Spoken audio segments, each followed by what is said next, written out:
Hello guys, आज भी episode हमारा वहीं से स्टार्ट होता है जहाँ पर ख़त्म हुआ था। तो एपिसोड के स्टार्ट में हम लियान को देखते हैं जो कि अपनी स्पिरिचुअल ट्रेजर के साथ दुआनचन के ऊपर अटैक करने के लिए तैयार था। लियान की स्पिरिचुअल ट्रेजर को देख के दुआनचन बहुत ही ज़्यादा शॉक था और वो कहता है ये तो एक पीक लेवल का ह्यूमन रैंक स्पिरिचुअल ट्रेजर है और इसके अलावा इसके पास तो एक अर्थ लेवल का टेक्निक भी है। आखिर इस चूजे के पास और कितना ट्रिक्स है। इधर लियान भी दुआनचन के ऊपर अटैक करते हुए कहता है कुत्ते तुझे यहीं पर मरना होगा। लियान को अपनी तरफ आता देख दुआनचन अपने होरी को रिलीज करने लगता है और अपने सामने एक सीड लगा लेता है और वो लियान के अटैक को रोक लेता है और खुश होने लगता है। लेकिन लियान अपना पावर जैसे ही लगाता है दुआनचन को लियान को रोकने में परेशानी होने लगती है। लियान कहता है अब शायद तुम्हारी स्पिरिचुअल की वाई कम होने लगी है। जैसे को दुआनचन को बहुत ज्यादा गुस्सा आ जाता है और वो कहता है मेरी फिक्र करना छोड़ो, अगर मेरी स्पिरिचुअल की वाई खत्म होने वाली है तो अब तक तुम्हारी खत्म भी हो चुकी होगी। लियान कहता है अगर ऐसा ही है तो क्यों ना हम लोग फिजिकल स्ट्रेंथ से फाइट करें, पता चल जाएगा कि सबसे स्ट्रॉन्ग कौन है। जैसन को दुआनचन हंसने लगता है और कहता है तुम सच में एरोगेंट हो, तुम तो अपने स्पिरिचुअल ट्रेजर के ऊपर भरोसा कर रहे थे। तुम्हें लगता है तुम बिना स्पिरिचुअल ट्रेजर की मदद लिए मुझे छू पाओगे। इसके बाद वो सीरियस सा फेस बनाते हुए कहता है अब तुम मेरी फिजिकल स्ट्रेंथ का पावर देखना चाहते हो।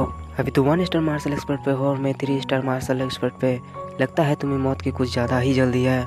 लियान फाइट के लिए रेडी होते हुए कहता है तो फिर ठीक है, चलो देख लेते हैं कौन मरने वाला है। इसके बाद लातो और मुक्को की फाइट स्टार्ट हो जाती है जहाँ पर सबसे पहले दुआनचन आके लियान के ऊपर अटैक करता है, जिससे कि लियान भी अपने मुक्के से दुआनचन के अटैक को रोक देता है। जिससे कि दुआनचन बहुत ज्यादा हैरान हो जाता है और कहता है ये चूजा तो फिजिकल में भी स्ट्रॉन्ग है।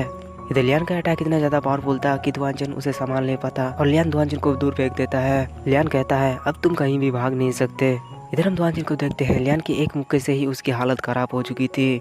लियान दुआनचन को मौका ना देते हुए दुआनचन के ऊपर अटैक कर देता है और उसके फेस के ऊपर अपना एक पंच दे देता है, जिसकी वजह से दुआनचन का खेल वहीं पर खत्म हो जाता है। दुआनचन को मरता देख चन फैमिली के सभी लोग खुश हो जाते हैं और कहने लगते हैं कि आखिरकार दुआनचन मर ही गया। और हम लियान को देखते हैं जो कि वहाँ से जाते हुए कहता है अब मैं बाकी सब कुछ तुम पर छोड़ता हूँ, इनका क्या करना है तुम देखो। इधर हम यून को देखते हैं जो कि लियान को देखकर शर्मा रही थी। यहाँ से हमारा सीन शिफ्ट होता है और हमको रात का सीन देखते हैं जहाँ पर यून का पिता लियान से कहता है आपकी वजह से इस मुसीबत से आज हम लोग बच गए हैं, आपका शुक्रिया। लियान कहता है आपको शुक्रिया कहने की कोई भी जरूरत नहीं है, मैंने आपके फैमिली की एस्ट्रल विंड का इस्तेमाल किया है, इसलिए मैंने अपना एहसान चुका दिया है। यून का पिता कहता है मैंने सुना है कि कल आप चार्ल्स रियम के लिए यहाँ से निकल रहे हैं, इसलिए मैं आपको और परेशान नहीं करूंगा। इतना कहने के साथ ही वो वहाँ से चले जाते हैं। उसके जाने के बाद लियान वहाँ पर बैठकर कल्टीवेट करने लगता है, लेकिन तभी वहाँ पर कोई आकर लियान के दरवाजे को खटखटाने लगता है। लियान कहता है वहाँ पर कौन है। जिसके बाद वहाँ पर एक लड़की आती है और ये और कोई नहीं यून थी, जो दिखने में और भी ज्यादा खूबसूरत थी। यून कहती है लियान क्या सचमुच तुम कल यहाँ से जाने वाले हो, क्या तुम कुछ दिन और नहीं रुक सकते। उसी देख लियान शर्माने लगता है, और क्यों शर्माने लगता है आप लोग तो समझ ही गए होंगे, और कहता है मेरे पास ज्यादा टाइम नहीं है, मुझे चार्ल्स रियम में जाना होगा। मिस चेन क्या कुछ बात है। जिस सुनकर यून लियान को कुछ कहने की कोशिश करती है और वो आय आय कहती रह जाती है और यून यहाँ पर लियान को फ्लर्ट करने की कोशिश कर रही थी।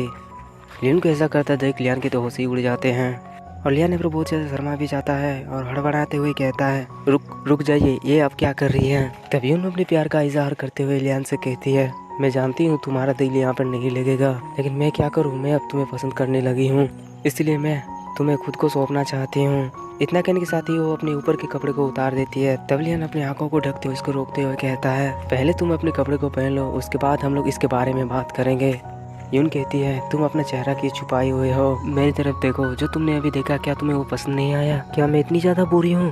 लियान कहता है मेरी ऐसे करने की कोई भी इरादा नहीं है। इतना कहने के साथ ही लियान यून के कपड़े को अपने पावर से उठा लेता है और वो यून को पहना देता है और यून के पास आकर उसको बहुत ही प्यार से कहता है देखो मेरे ऊपर बहुत ही ज्यादा जिम्मेदारियां हैं और मेरे पास करने के लिए बहुत कुछ बचा हुआ है। ऐसा भी हो सकता है कि मैं अपने कर्तव्य का पालन करते हुए मर भी जाऊं। मैं गैर जिम्मेदार होकर तुम्हारे ऑफर को एक्सेप्ट नहीं कर सकता और मैं नहीं चाहता कि मेरी वजह से तुम्हारी लाइफ बर्बाद हो जाए।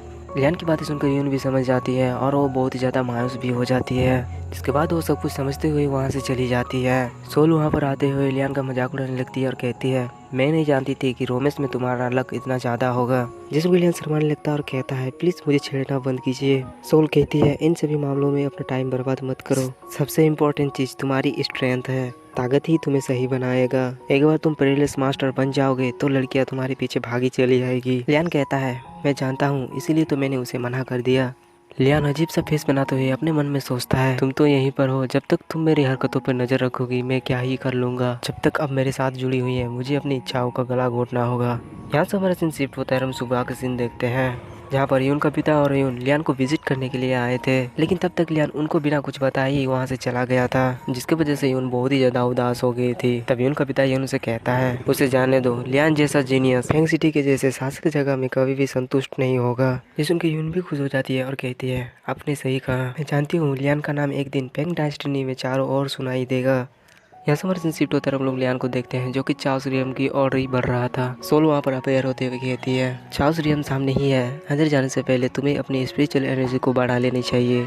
जिस उनका लियान एक फर्नेस को निकाल लेता है और कहता है तो फिर ठीक है, सबसे पहले मैं कुछ एलेक्सर पिल को रिफाइन करूँगा, इस तरह से ज़्यादा इफिशिएंट होगा। इतना कहने के साथ ही लियान एलेक्सर पिल को बनाने के लिए अपना प्रोसेस स्टार्ट कर देता है और कहता है इस एलेक्सर पिल को रिफाइन करने के बाद लगता है मेरी spiritual energy second grade elixir maker standard को हासिल कर लेगा। जिसके बाद लियान का एलेक्सर पिल बनकर तैयार हो जाता है, जिसे वो उस फर्नेस से बाहर निकाल लेता है। तभी लियान उस पिल को देखते हुए कहता है मैं टूट गया। जो सुनकर सोल लियान से कहती है विचलित अपनी स्पिरिचुअल फर्नेस पर ध्यान केंद्रित मत करो। जो सुनकर लियान बहुत ही ज़्यादा शॉक हो जाता है। तब सोल लियान के वॉइड फ्लेम को कंट्रोल करने के लिए कहता है, जिस उनके लियान भी वैसा ही करने लगता है। और इसके साथ ही आज का एपिसोड हमारा यहीं पर ख़त्म होता है।